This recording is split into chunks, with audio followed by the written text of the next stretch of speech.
Mi nombre es Samuel y hasta hace una década mi voz era un trueno. A mis 35 años era el pastor principal de la Iglesia de la Roca Viva, una comunidad protestante próspera en el corazón de una ciudad que vibraba con el pulso del progreso.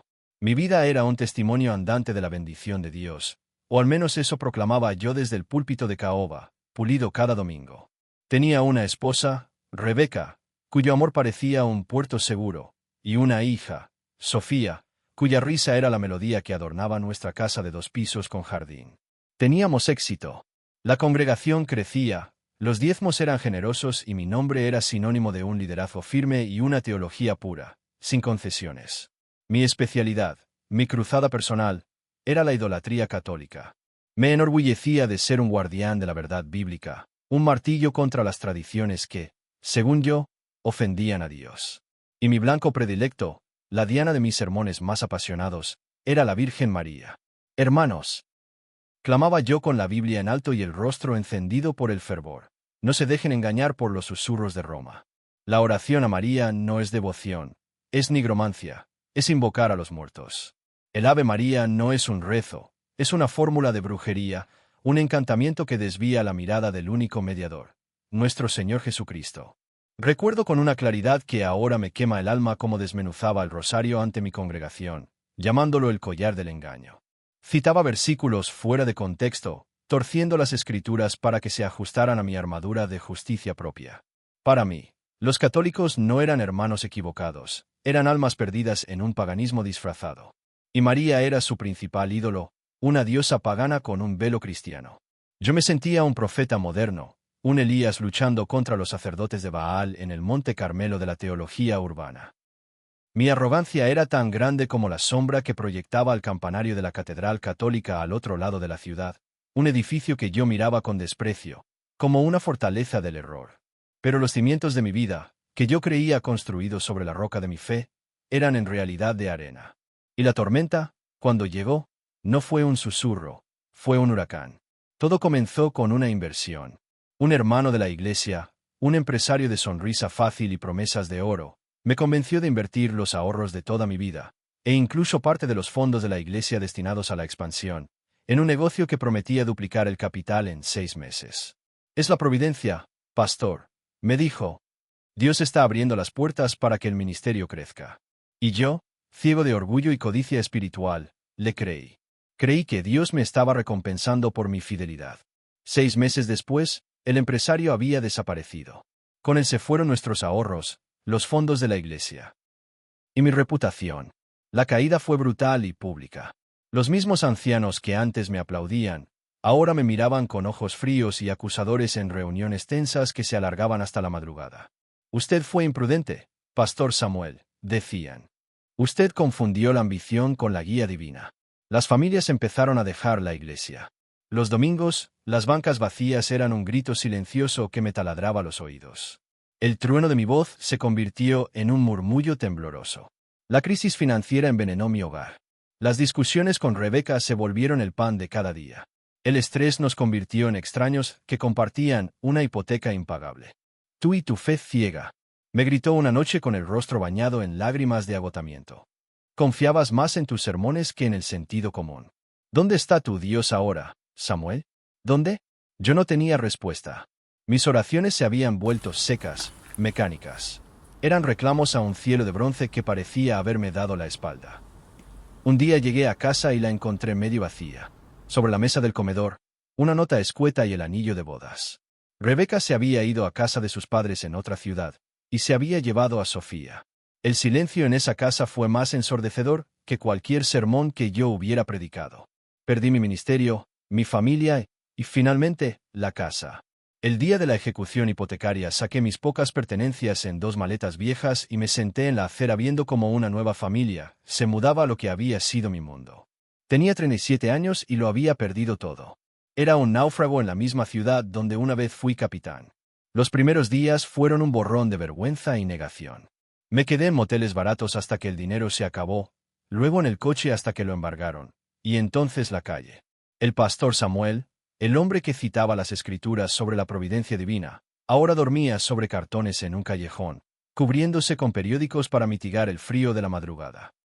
El hambre se volvió una compañera constante, un dolor sordo en el estómago que me recordaba a cada instante mi fracaso. La gente pasaba a mi lado sin verme. Yo era invisible, una mancha más en el paisaje urbano. Mis oraciones se transformaron en gritos de rabia. ¿Por qué, Dios? ¿Por qué me has abandonado? ¿Es este el pago por mi servicio? ¿Humillarme hasta el polvo? Pero la única respuesta era el eco de mi propia voz rota contra las paredes sucias del callejón. Me sentía como Job, pero sin su paciencia, sin sus amigos, sin su eventual restauración. Solo tenía las llagas del alma, y un Dios que parecía disfrutar de mi sufrimiento. Fue en una de esas noches, la más fría de todas, que el destino o la providencia tejió su hilo más inesperado. Estaba acurrucado cerca de los muros de una vieja iglesia, buscando refugio del viento helado que se colaba por mi ropa raída. Era una iglesia católica, la parroquia de Nuestra Señora del Perpetuo Socorro. La había elegido, irónicamente, como un último acto de desafío a ese Dios que me había traicionado. Aquí me tienes, en la casa de la idolatría que tanto combatí. Disfruta del espectáculo, pensé con amargura. De la puerta lateral salió una anciana. Era pequeña, encorvada por los años, con un chal de lana sobre los hombros y un rostro surcado de arrugas que no lograban ocultar la bondad en sus ojos. Se movía con la lentitud de quien ha caminado mucho en la vida. Al verme temblando en la oscuridad, no se asustó ni me ignoró. Se detuvo. Sus ojos de un azul pálido me miraron, pero no con lástima, sino con una especie de reconocimiento. «Hijo», dijo con una voz suave, como el murmullo de hojas secas. «¿Tienes frío?» Yo, lleno de orgullo, herido y desconfianza, solo gruñí. Ella no se inmutó. Desapareció por la puerta y regresó a los pocos minutos con una taza humeante y un pedazo de pan envuelto en una servilleta. «Es caldo de pollo caliente, te hará bien», dijo extendiéndome la taza con manos temblorosas pero firmes. Mi primer impulso fue rechazarla, aceptar ayuda de una de ellas, de una adoradora de estatuas. Pero el aroma del caldo caliente era una tortura deliciosa para mi estómago vacío. El hambre venció al orgullo. Tomé la taza con manos sucias y temblorosas, sin poder mirarla a los ojos. Bebí el caldo a sorbos, sintiendo como el calor se extendía por mi cuerpo como una bendición olvidada. Era el primer acto de bondad genuina que recibía en meses. «Me llamo Elena», dijo sentándose con cuidado en un escalón cercano. «Yo ayudo a cuidar la iglesia. El padre José me deja usar la cocina». No dije mi nombre. No quería ser nadie. Pero ella no preguntó. Simplemente se quedó allí, en silencio, mientras yo terminaba el caldo y devoraba el pan. Cuando acabé, me trajo una manta gruesa y vieja. «Quédate con ella», susurró. «Dios te cuide, hijo». Y se fue. Esa noche, envuelto en esa manta que olía a naftalina y a un hogar que ya no tenía, lloré. Lloré por mi orgullo, por mi estupidez, por la calidez de un caldo de pollo ofrecido por una mujer a la que yo, en mis días de gloria, habría condenado al infierno sin dudarlo. Elena siguió apareciendo. Cada noche me traía algo de comer. Nunca me predicó. Nunca me preguntó por mi pasado. Solo me hablaba del clima, de las flores que crecían en el pequeño jardín de la parroquia, de sus dolores de artritis. Su presencia era un bálsamo silencioso para mi alma en carne viva. Un día, al verme tiritar bajo una lluvia helada, me hizo una oferta que cambió el rumbo de mi existencia. «Hijo, hay un pequeño cuarto detrás de la sacristía». Era del antiguo sacristán. Está vacío. El padre José dice que puedes quedarte allí hasta que pase el mal tiempo. No es mucho, pero tiene un techo y una cama. La idea de dormir bajo el mismo techo que las imágenes idólatras me repugnaba. Pero la alternativa era la neumonía. Acepté con la cabeza gacha, sintiéndome el más hipócrita de los hombres. El cuarto era pequeño y austero. Una cama de hierro, una mesa, una silla y una pequeña ventana que daba a un patio interior. En la pared, sobre la cama, había un crucifijo de madera oscura y en la mesita de noche una pequeña estampa de la Virgen María, la misma del Perpetuo Socorro.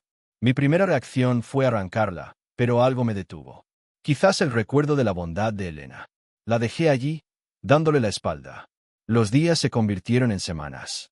Ayudaba a Elena con pequeñas tareas, barrer el patio, mover bancos, limpiar los candelabros. Lo hacía en silencio, evitando al padre José, avergonzado de mi propia existencia. Pasaba horas observando a Elena. Su fe no era la fe ruidosa y espectacular que yo conocía. Era una fe silenciosa, laboriosa, tejida en los actos más pequeños, en la forma en que encendía una vela por un desconocido, en el cuidado con que arreglaba las flores del altar, en el murmullo constante de sus labios mientras rezaba el rosario. Ah, el rosario. Esa era la prueba definitiva. La veía sentada en una banca, pasando las cuentas entre sus dedos arrugados con los ojos cerrados. Brujeria, mi susurraba mi antiguo yo. Repeticiones vanas como los paganos. Pero al mirarla no veía a una bruja. Veía una paz que yo había perdido, una serenidad que mi teología impecable nunca me había dado. Veía a una hija hablando con su madre. Una noche la desesperación me golpeó con la fuerza de un tsunami. Me llegó la noticia de que Rebeca había iniciado los trámites de divorcio y pedía la custodia total de Sofía. El último hilo que me unía a mi antigua vida se estaba rompiendo. Caí de rodillas en el suelo frío de mi cuarto, golpeando el piso con los puños, ahogado en un sollozo seco y sin lágrimas. Sentía un vacío tan absoluto que deseé la muerte. La puerta se abrió suavemente. Era Elena. Me vio allí, roto en el suelo, y no dijo nada. Simplemente entró, se sentó en la cama y esperó. Cuando mi llanto se calmó, me tocó el hombro. El dolor es un pozo muy hondo, hijo, dijo con su voz queda. Yo también he estado allí. Y entonces, por primera vez, me contó su historia. Me habló de su esposo, fallecido joven. Me habló de su único hijo, muerto en un accidente de coche a los 20 años. Me habló de la oscuridad, de la rabia contra Dios, de la sensación de que la vida ya no tenía sentido. Y en medio de esa noche, continuó mirando la estampa de la Virgen en la mesita. Alguien me recordó que había otra madre que también vio morir a su único hijo, que se quedó de pie junto a una cruz con el corazón traspasado por una espada de dolor. Y entendí que ella, María, no era una diosa lejana. Era una compañera en mi sufrimiento. Rezarle no era adorarla. Era pedirle a una madre que ya había recorrido mi camino, que caminara a mi lado y le pidiera a su hijo por mí. Sus palabras no eran teología, eran vida, eran carne, eran un testimonio que desarmó por completo mis defensas intelectuales. Sacó de su bolsillo un rosario simple de cuentas de madera gastadas por el uso. Lo puso en mi mano. Mi mano se crispó como si me quemara. No, no puedo, balbuceé. Esto para mí es. No es para que reces, hijo, me interrumpió con una suavidad infinita. Es para que te sientas acompañado. Sosténlo. Ella es madre de todos, también de los que no la conocen. Cuando sientas que te ahogas, aférrate a él. Es como tomar la mano de una madre en la oscuridad. Y se fue, dejándome solo con el rosario en mi mano temblorosa. Esa noche no dormí. Me senté en la cama con el rosario en la mano. Las cuentas de madera se sentían extrañamente cálidas, sólidas. No recé, solo lo sostuve, como un náufrago que se aferra a un trozo de madera. Recordé la cara de mi hija Sofía la última vez que la vi. Recordé la sensación de sus pequeños brazos alrededor de mi cuello. Y un sentimiento de orfandad total me invadió. Era un huérfano espiritual, abandonado por mi Padre Celestial. A la luz del amanecer abrí la vieja Biblia que había en el cuarto. Pero esta vez no busqué versículos para armar mis argumentos. Leí con el corazón de un mendigo. Leí las bodas de Caná y vi a una madre atenta a la necesidad, intercediendo discretamente. No tienen vino. Leí a María al pie de la cruz y vi una fidelidad inquebrantable en medio de la desolación más absoluta. Leí el Magnificat y no escuché a una reina arrogante, sino a una sierva humilde que reconocía que todo en ella era obra de Dios. Proclama mi alma la grandeza del Señor, porque ha mirado la humildad de su esclava. Mi teología se desmoronaba, no por argumentos complejos, sino por la abrumadora sencillez del amor y la humildad. La María que yo había construido para odiar no existía en esas páginas. Allí solo había una mujer, una sierva, una madre. Fue entonces, en la soledad de ese cuarto, con el rosario aún en mi mano y la luz del alba tiñendo la pared, que ocurrió el verdadero milagro. No hubo luces, ni voces, ni apariciones. Fue algo mucho más íntimo. Miré las cuentas de madera y, con un nudo en la garganta, mis labios pronunciaron las palabras que durante años había llamado brujería. Fue un susurro apenas audible. Dios te salve, María, llena eres de gracia, el Señor es contigo. No term in law phrase. Al pronunciar esas palabras, una ola de paz, una paz que no era de este mundo, me inundó por completo. No era magia, no era un encantamiento. Era la sensación de un hijo que, después de años de vagar perdido y enojado, finalmente encontraba el camino de regreso al regazo de su madre. Y entonces, sí, lloré. Lloré como no lo había hecho en años. Lágrimas de arrepentimiento por mi orgullo.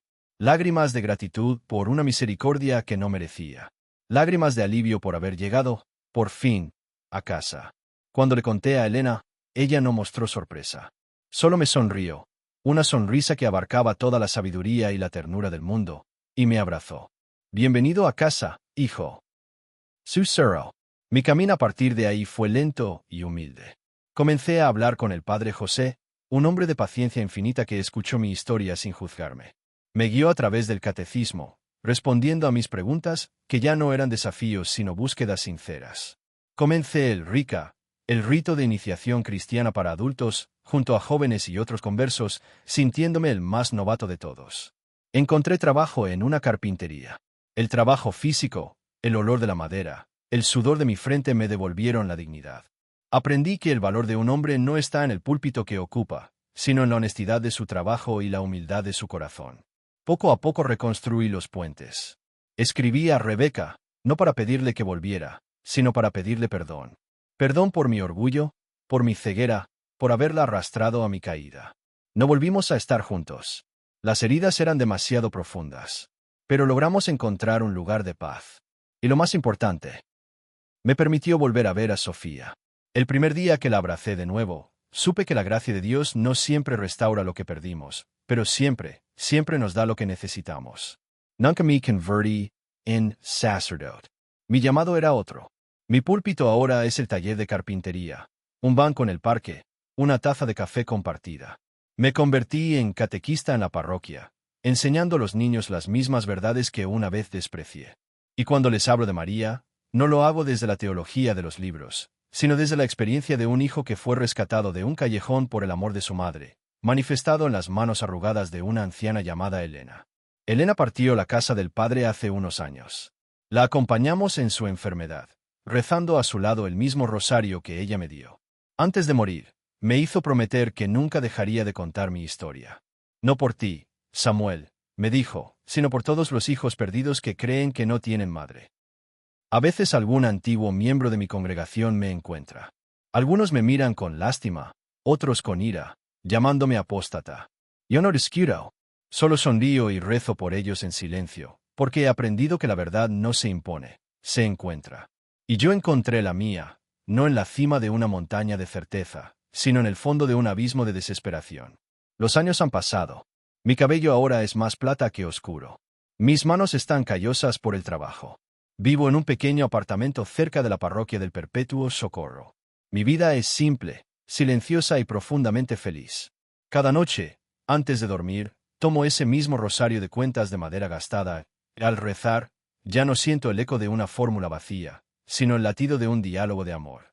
A menudo pienso en mi antiguo yo, en ese pastor arrogante que gritaba contra la brujería del Ave María. Y le pido a Dios que lo perdone, porque él no sabía lo que hacía. No entendía que la verdadera brujería no es invocar a una madre, sino creerse tan justo que no se necesita una. No entendía que la idolatría más peligrosa no es arrodillarse ante una estatua, sino ante el altar del propio ego. Dios no me castigó por mi arrogancia. Simplemente permitió que mi torre de Babel se derrumbara para que, entre los escombros, yo pudiera encontrar un hogar verdadero. Un hogar donde no soy el pastor, ni el profeta, ni el líder. Un hogar donde soy simplemente Samuel. Un hijo que fue encontrado en la oscuridad, no por un trueno de juicio, sino por el calor de un caldo de pollo, la caricia de una manta vieja y el susurro de una oración que creía odiar. Y esa, he llegado a comprender, es la forma más poderosa en que obra la gracia de Dios.